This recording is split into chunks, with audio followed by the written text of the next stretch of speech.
சேனலை இது வரைக்கும் சப்ஸ்கிரைப் பண்ணாதவங்க சப்ஸ்கிரைப் பண்ணிக்கோங்க. மறக்காமல் அந்த பெல் ஐக்கானை கிளிக் பண்ணிக்கோங்க. தேங்க்யூ.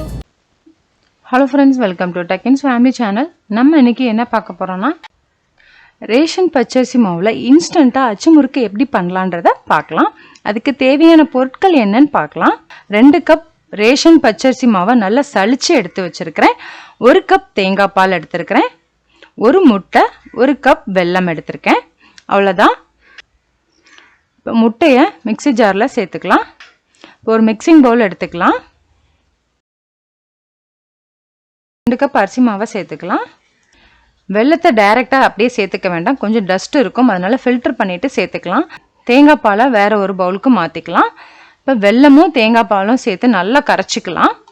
சுக்கும் ஏலக்காவும் நான் பவுட்ரு பண்ணி வச்சுருக்கேன், அதை ஒரு 1/2 டீஸ்பூன் சேர்த்துக்கலாம். 5 நிமிஷம் நல்லா மிக்ஸ் பண்ணிகிட்டே இருந்தோம். வெல்லம் நல்லா கரைஞ்சிரும். ஒரு 5 நிமிஷம் கழித்து பார்க்குறோம், நல்லா கரைஞ்சிருச்சு வெல்லம். இப்போ ஃபில்டர் பண்ணிவிட்டு மாவோட சேர்த்துக்கலாம். ஃபுல்லாகவே சேர்த்துக்கலாம்.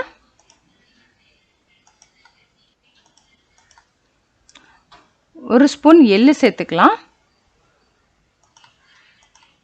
நல்லா மிக்ஸ் பண்ணிக்கலாம். இன்னும் கொஞ்சம் திக்காக இருக்கு மாவை. 2 கப் தேங்காய் பால் சேர்த்து மிக்ஸ் பண்ணணும்னாலும் பண்ணிக்கலாம். 1 கப் தேங்காய் பால் சேர்த்து மீதிக்கு தண்ணி சேர்க்கணும்னாலும் சேர்த்துக்கலாம். கையிலேயே நல்லா கட்டி இல்லாமல் மிக்ஸ் பண்ணிக்கலாம்.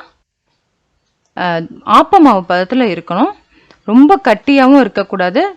தோசை மாவு பதத்தோட கொஞ்சம் தண்ணியாக இருக்கணும். அப்படி இருந்தால் தான் கரெக்டாக இருக்கும். அச்சு முறுக்கு அச்சு நல்லா ஒட்டும். இப்போ ஒரு 1/2 மணி நேரம் அப்படியே ஊறட்டும். இப்போ பார்க்குறது ஒரு 1/2 மணி நேரம் கழித்து பார்க்குறோம். இரும்பு அச்சு நான் புதுசாக வாங்கியிருக்கேன். ஒரு 1/2 மணி நேரம் நான் உப்பு தண்ணியில் போட்டு எடுத்திருக்கேன், அவ்வளோதான். அரிசி தண்ணி ஊற்றி பழகணும் அப்படிலாம் எதுவுமே இல்லை.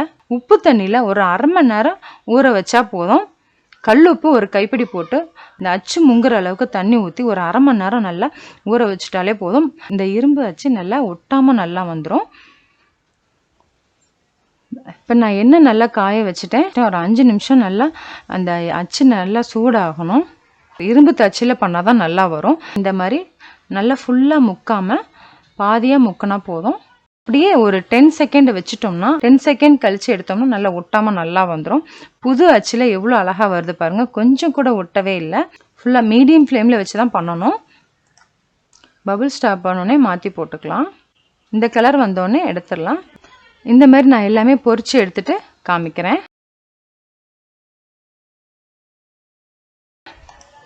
எல்லாமே பொரித்து எடுத்துட்டேன். எவ்வளோ சூப்பராக வந்திருக்கு பாருங்கள். உடைச்சி காமிக்கிறேன். நல்லா கிறிஸ்பியாக இருக்கு. எல்லா பச்சரிசி மாவுலையும் சூப்பராக வரும். எல்லார் வீட்லேயும் பச்சரிசி மாவு வீட்டில் இருக்கும். உடனே நீங்களும் இதே மாதிரி செஞ்சு பாருங்கள். செஞ்சு பார்த்துட்டு ஃபீட்பேக் சொல்லுங்கள். தேங்க்யூ.